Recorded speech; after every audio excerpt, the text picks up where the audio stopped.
পণ্ডিতিয়া দুর্ঘটনায় রাতে ঘাতক মার্সিডিজটি কে চালাচ্ছিলেন? বরুণ মাহেশ্বরী না তার বান্ধবী রেবেকা? বরুণের দাবি সে রাতে তিনি নিজেই গাড়ি চালাচ্ছিলেন, যদিও তার এই দাবি মানছে না পুলিশ। প্রত্যক্ষদর্শীরা বলছেন দুর্ঘটনার রাতে গাড়ি চালাচ্ছিলেন এক মহিলা। সব মিলিয়ে পণ্ডিতিয়া কাণ্ডে ধোঁয়াশা কাটছে না।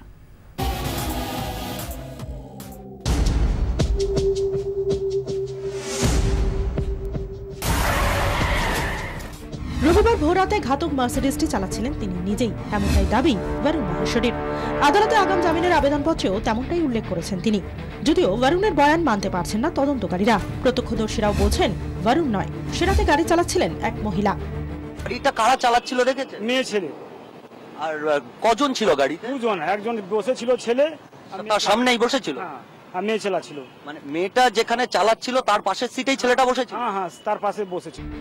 তদন্তকারীরা বলছেন এই মহিলা আদতে বরুণের বান্ধবী রেবেকা, যার সঙ্গে বরুণের আলাপ ম্যানচেস্টারে পড়াশোনার সময়। এই দুজন ছাড়া আর কেউ ঘটনার সময় গাড়িতে ছিলেন কিনা তা এখনো ধোঁয়াশা পুলিশের কাছে।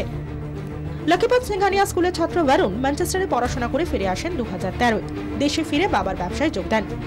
2014 ই সিরিজের মার্সিডিজটি কেনেন বরুণ। বেশিরভাগ সময় মার্সিডিজ ড্রাইভ করতেন বরুণ নিজেই। তদন্তকারীদের দাবি দুর্ঘটনার দিন বিকেলটা বরুণ কাটিয়েছিলেন নিজেদেরই একটি কারখানায়। সেদিন সেখানে বিশ্বকর্মা পুজো উপলক্ষে অনুষ্ঠানও ছিল। তারপরই বন্ধুদের নিয়ে চলে যান দক্ষিণ কলকাতার অভিজাত ক্লাবের পার্টিতে। সেখান থেকে ফেরার পথেই দুর্ঘটনা। তদন্তকারীদের সন্দেহ, গাড়ি যিনি চালাচ্ছিলেন তিনি সম্ভবত মদ্যপ ছিলেন। বৃহস্পতিবার বরুণকে আলিপুর আদালতে পেশ করা হবে। তাকে নিজেদের হেফাজতে চাইবে পুলিশ।